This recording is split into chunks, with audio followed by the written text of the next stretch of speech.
হরে কৃষ্ণ, সকলকে আজকে শাস্ত্রচক্ষুর গীতার ক্লাসে স্বাগতম। আজকের এই পর্বে আমি শ্রীমদ্ ভগবদ গীতার দ্বিতীয় অধ্যায়ের 37 নম্বর শ্লোকে শুদ্ধ সংস্কৃত উচ্চারণ নিয়ে আলোচনা করব। এর পূর্ববর্তী ভিডিওতে আমি এই অধ্যায়েরই 36 নম্বর শ্লোকে শুদ্ধ সংস্কৃত উচ্চারণ নিয়ে আলোচনা করেছিলাম।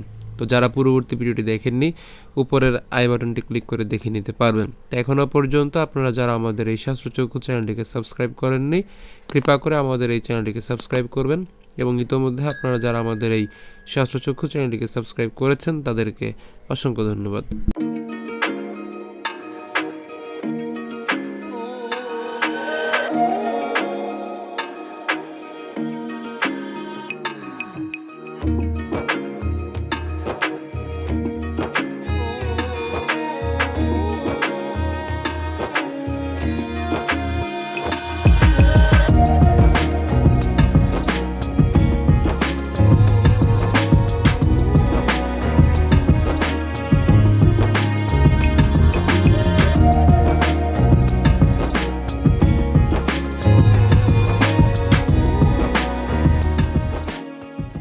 তো আজকের শ্লোকটি হলো হত বা প্রাপ্স্যসি স্বর্গং জিত্বা বা ভোক্ষ্যসে মহিম তস্মাদুত্তিষ্ঠ কৌন্তেয় যুদ্ধায় কৃত নিশ্চয়।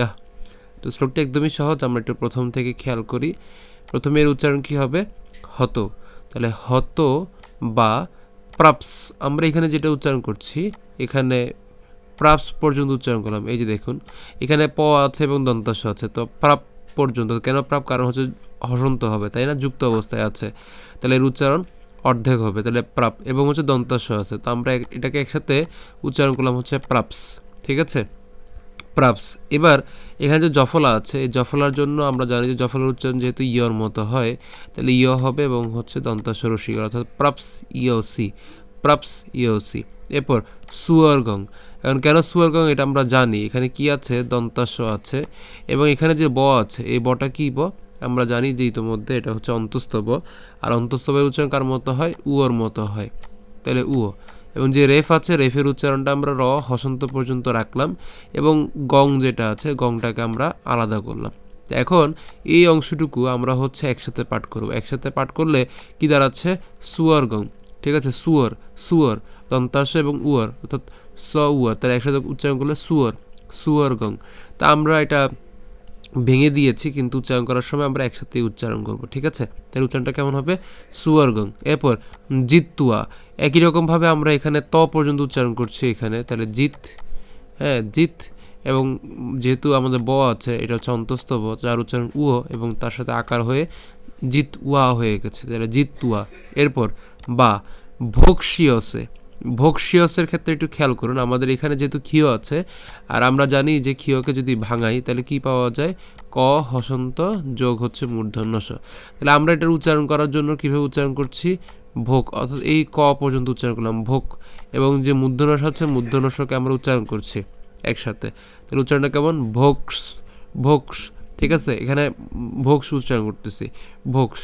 এরপর এখানে যে জফলা আছে, জফলা উচ্চারণটা কার মতো হবে? ইয়র মতো হবে, তাহলে ইয়টাকে উচ্চারণ করলে ইয়সে, ইয়সে। ঠিক আছে, তাহলে ভোক্স ইয়সে, ভোক্স, ভোক্স, এই পুরোটা আমরা একসাথে উচ্চারণ করব, ভোক্স।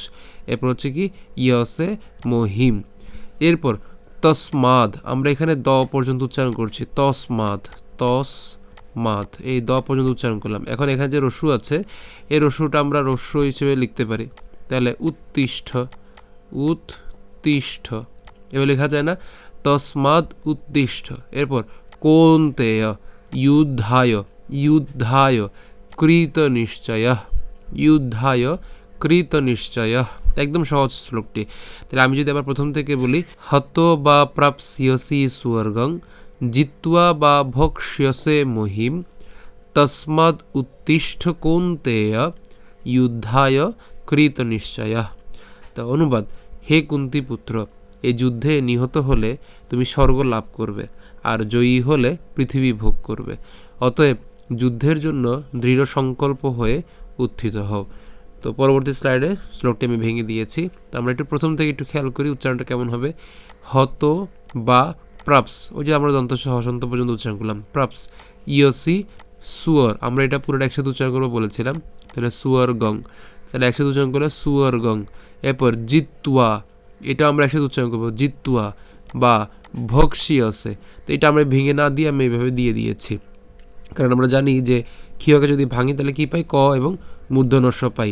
ঠিক আছে, তো আমরা উচ্চারণ করার সময় ভক্সিয়সে একসাথে উচ্চারণ ভক্স ইয়সে, ভক্সিয়সে মহিম।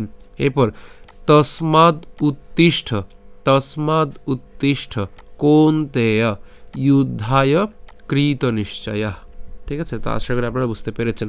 তো যদি শুরু করে পাঠ করি তাহলে কেমন হবে, হতো বা প্রাপ্স্যসি স্বর্গং জিত্বা বা ভোক্ষ্যসে মহিম তস্মাদুত্তিষ্ঠ কৌন্তেয় যুদ্ধায় কৃত নিশ্চয়। আমি আবার বলছি, হতো বা প্রাপ্স্যসি স্বর্গং জিত্বা বা ভোক্ষ্যসে মহিম তস্মাদুত্তিষ্ঠ কৌন্তেয় যুদ্ধায় কৃত নিশ্চয়। তো আজকে ভিডিও এই পর্যন্ত। যদি ভিডিওটি ভালো লেগে থাকে অবশ্যই ভিডিওতে লাইক দেবেন, বেশি বেশি করে কমেন্ট এবং শেয়ার করবেন। তো এখনও পর্যন্ত আপনারা যারা আমাদের এই স্বাস্থ্যচক্ষু চ্যানেলটিকে সাবস্ক্রাইব করেননি, কৃপা করে আমাদের এই স্বাস্থ্যচক্ষু চ্যানেলটিকে সাবস্ক্রাইব করবেন। এবং ইতিমধ্যে আপনারা যারা আমাদের এই স্বাস্থ্যচক্ষু চ্যানেলটিকে সাবস্ক্রাইব করেছেন তাদেরকে অসংখ্য ধন্যবাদ। ধন্যবাদ সকলকে। হরে কৃষ্ণ।